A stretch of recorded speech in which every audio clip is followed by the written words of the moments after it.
नमस्कार, मैं हूं रत्ना और आप देख रहे हैं सी न्यूज भारत। आइए रुक करते इस खबर की और खबर कांकेर से है, जहां जंगलवाड़ कॉलेज में आज पुनर्वास से पुनर्जीवन कार्यक्रम के तहत 21 नक्सलियों द्वारा आत्मसमर्पण किए जाने के बाद सभी नक्सलियों को प्रेस वार्ता के दौरान मीडिया के सामने लाया गया।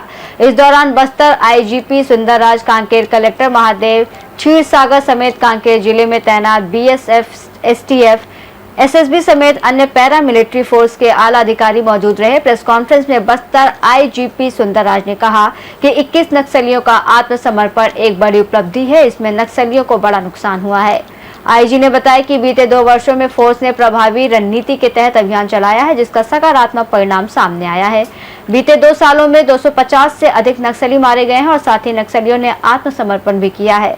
वहीं बीते 10 महीने में नक्सलीय सेंट्रल कमेटी के 11 टॉप लीडर मारे गए हैं या उन्होंने आत्मसमर्पण किया है। नक्सलवाद बहुत जल्दी समाप्ति की ओर है। साथ ही उन्होंने कहा कि नक्सली जल्द से जल्द समर्पण करें, नहीं तो उन्हें गंभीर परिणाम भुगतने होंगे। 1 साल में हमने पूरा प्रक्रिया करके 6 लोगों को नौकरी के लिए जगह नहीं होने के कारण हमने एक संवर्ग स्तर पे और डीओ को लिखा है, तो वो भी पूरा हो जाएगा।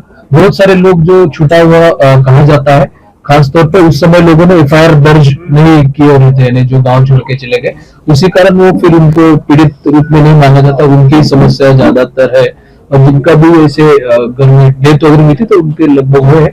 कुछ जगह पे 3-4 केसेस में उन्होंने, क्योंकि बालिक नहीं हुए हैं, 18 साल पूरे नहीं किए हैं, इसलिए कुछ लोगों ने लिया नहीं है और कुछ लोग पढ़ रहे हैं ताकि पढ़ने के कारण मान लो ग्रेजुएट है या टीईटी पास की है तो उनको और अच्छा नौकरी मिलेगा, तो कुछ लोग इसलिए नौकरी नहीं लिए। तो ये प्रक्रिया आगामी कुछ 2-3 महीने भी और लोगों को नौकरी दी जाएगी। इसके साथ साथ हम बताना चाहेंगे कि जो शासन की योजना है, जिसके अंतर्गत नक्सल पीड़ित लोगों के लिए, जो सरेंडर नक्सल है, उनके लिए आवास की भी योजना थी। पूरे प्रदेश में 15,000 आवास थे। हालांकि अपने जिले में लगभग 36 लोगों को हमने दिया है और उसमें पूरे प्रदेश में अपने यहाँ एक कोयलीबेड़ा क्षेत्र की महिला द्वारा सबसे जल्दी आवास पूरा कर लिया था। बाकी भी आवास उसके अंतर्गत पूरे हो रहे हैं, तो उनको भी आवास दिया जा रहा है। इसके साथ साथ जो हमारे सरेंडर नक्सल थे या पुराने भी पीड़ित नक्सल परिवार थे, उनका ट्रेनिंग के लिए बुल्ला कैंप जो हमारे चौबोल में प्रतापपुर पे सर्व सुविधा युक्त कैंप भी बनाया गया है। यहाँ पे मेसन का ट्रेनिंग और अन्य ट्रेनिंग भी लिया जा रहा है। उसमें लगभग अभी 10 लोग ट्रेनिंग ले रहे हैं। वुड कार्ड का भी ट्रेनिंग वहाँ पे शुरू हो जाएगा और अभी जो सरेंडर पूर्व में भी कुछ लोगों ने किया है जगदलपुर में और जो आज सरेंडर कर रहे हैं, उनके भी पुनर्वास के तहत उनको भी ट्रेनिंग अगर आवश्यक उनको चाहिए तो उनको भी दिया जाएगा, ताकि मुख्य धारा में उनको सम्मिलित होने में कुछ परेशानी न हो।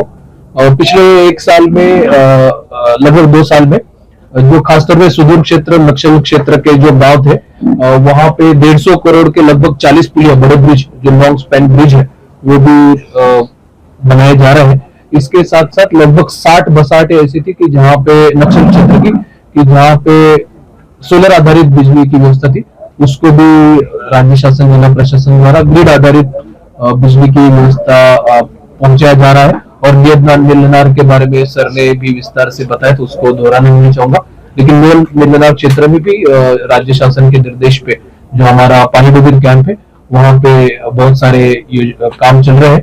वो बेचा घाट वाला जो सितरम क्षेत्र का जो एक ब्रिज था, जिसको बहुत विरोध भी पूर्व में माओवादियों द्वारा किया था, उसको भी सरकार द्वारा पुनः सैंक्शन किया है। आगामी 2-3 महीने के भीतर वो भी चालू हो जाएगा। जिस अंत में कलेक्टर साहब श्री नीलेश, एसएसपी साहब श्री कल्याण और इस संस्था का जो प्रमुख ब्रिगेडियर राणा साहब है और हमारा बीएसएफ का, आईटीबीपी के, सीआरपीएफ, एसएसबी, सब ने हमारा सुरक्षा बल का और एसटीएफ के जो एसपी साहब और एसपी कोंडागांव और अन्य जो साथी अधिकारी उपस्थित है, आप सब लोग विदित है जिस तरीके से विगत 2 वर्षों में बस्तर संभाग के अंतर्गत समस्त जिला में न्यायाधियों के विरुद्ध में काफी प्रभावी अभियान संचालित की गई, जिसके परिणाम स्वरूप हमारा आउटकम काफी सकारात्मक रहा। यदि ये 2 साल की अवधि की बात करेगा, लगभग 450 से अधिक न्यायाधियों का डेड बॉडी अलग अलग मुद्दे के पश्चात सुरक्षा बल द्वारा बरामद की गए थे। खासतौर पर वर्ष 2025 में जो माओवादियों का टॉप लीडरशिप है, जिसमें सीपीएम माओवादी संगठन के जनरल सेक्रेटरी बसवराज जो है, central committee member Sudhakar, Ramchandra Reddy, कोसा, इस प्रकार 4 police bureau central committee members का डेड बॉडी बस्तर संभाग के अंतर्गत अलग अलग मुद्दों में रिकवर की गई है।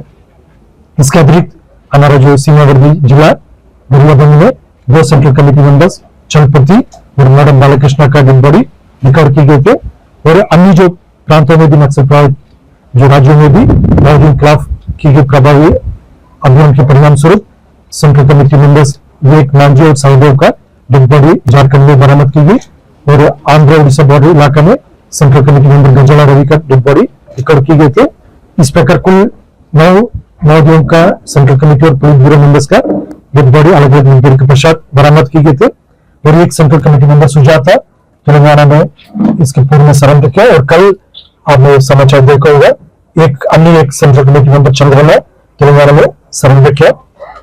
इस प्रकार कुल 11 जो टॉप लेवल का जो पुलिस ब्यूरो और सेंट्रल कमेटी लेवल का जो कैडर्स है, जो लीडर्स उनका माओवादी संगठन का, वो विगत 10 महीने में उनकी डेड बॉडी रिकवर की गई अथवा उन्होंने सरेंडर किया। इस प्रकार माओवादी संगठन का जो जैसा एक समय में उनका लगभग 45 के आसपास पुलिस ब्यूरो और सेंट्रल कमेटी मेंबर हुआ करते थे, वो संख्या कम होते होते वर्ष 2025 के शुरुआत में 17-18 की संख्या में रह गई। उन 17-18 की संख्या में से 11 लगभग देखो जो 60% जो टॉप लीडरशिप है वो उस इकोसिस्टम से बाहर हो गए थे। और अन्य जो कैडर्स है, जो पीओजे फॉर्मेशन के कैडर्स है, उनका भी डेड बॉडी और हथियार काफी बड़ी संख्या में LMG, AK-47, इंसास, SLR, इस प्रकार हथियार भी अलग अलग मुद्दों के पश्चात बरामद की गए थे। कांकेर से सी न्यूज संवाददाता दीपेन मंडल की रिपोर्ट। इस रिपोर्ट में फिलहाल इतना ही। देश और दुनिया की तमाम बड़ी खबरों के लिए देखते रहिए सी न्यूज भारत।